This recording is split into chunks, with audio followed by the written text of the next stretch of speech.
Sometimes when you look at Fox News, it's like hopping into a time machine and going back in time. It's like they're like perma stuck in the year 2002, where it's just all day, every day, beat the drums of war, trying to get people to go to Iraq, which we did in 2003, right? And here you have this guy, Mark Levin, who, I mean, Jesus Christ, man. It would be insane if he wasn't a Mossad agent, because all he does every day is just like, I'm going to scream in my nasally voice and say we need to do more wars for Israel. That's what we got to do. Like, and it's like, Jesus, who watches this? Who watches this? Who likes it? There's nothing appealing about it.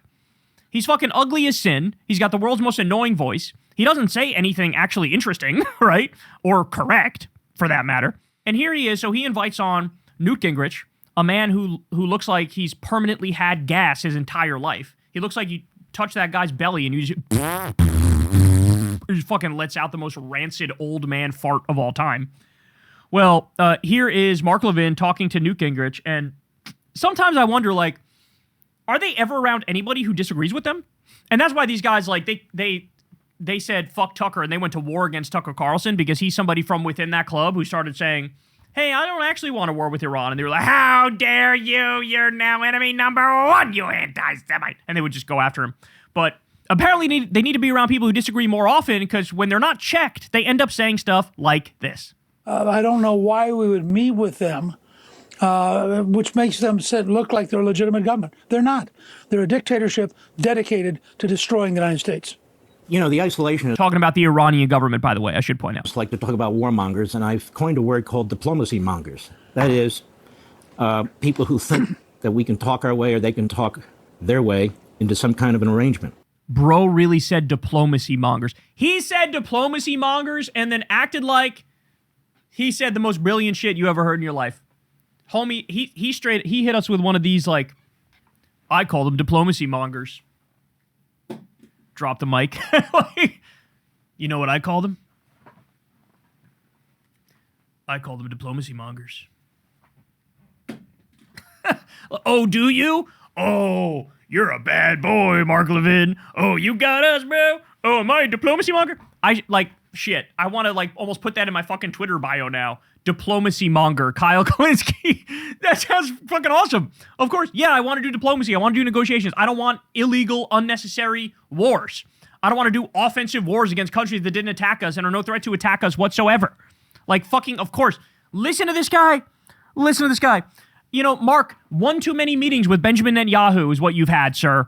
One too many meetings. You want to talk about being up your own asshole. My God. Are you permanently camping inside your own anus? You thought that sounded good? They call us warmongers. I call them peacemongers. Oh, do you? Oh, man, you really got us, bro. Oh, you got us, bro. What the fuck? The warmongers are not okay, bro. And you know what the craziest part is? They're going to get their way.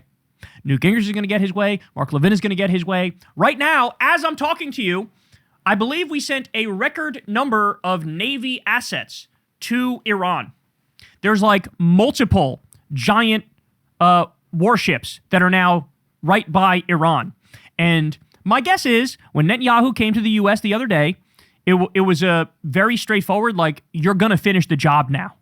Like, I'm not asking anymore. I'm telling you we're going to finish the job. And let's remember, Donald Trump was besties with Jeffrey Epstein. There's that email in 2011 where Epstein said Trump is at the house with one of his victims, and they've been there for hours. Well, that means there's pictures. That means there's videos. This is the shit that's redacted in the Epstein files. By the way, what they did with the Epstein files was the definition of a limited hangout. Give you some of the truth without giving you the full truth to try to say, oh, that's it. We gave you everything we had. No, you didn't. There's pictures. There's videos. The president of the United States of America is blackmailed, okay? He's blackmailed. He can be extorted. He can be coerced. All Netanyahu has to say is, that's it. I'm not asking anymore. I'm telling you, you're going to attack Iran again. And then Trump will attack Iran again. And he'll do it with a fucking smile on his face, because God forbid he thinks, I don't want the video of the Katie Johnson incident coming out, do I? Right? So this is where we're at now. And now this is the conversation they have on Fox News. They like, barely fucking trying. They call us warmongers. I call them Diplomacy mongers. I call them negotiation mongers. I call them peace mongers. Oh my God, bro. Oh my God. Jesus Christ. How does anybody watch this? I mean that. Can you imagine the fucking key demographic that they're appealing to here is some like 64-year-old dad, maybe even a grandpa in middle America who watches NASCAR and drinks Bud Light and does tobacco dip. And he's sitting there. This motherfucker is late on his light bill. You know, this motherfucker's on the brink of getting, kicked out of his house, getting evicted. And he's sitting there wanting, yeah, you better go get them damn Iranians, man.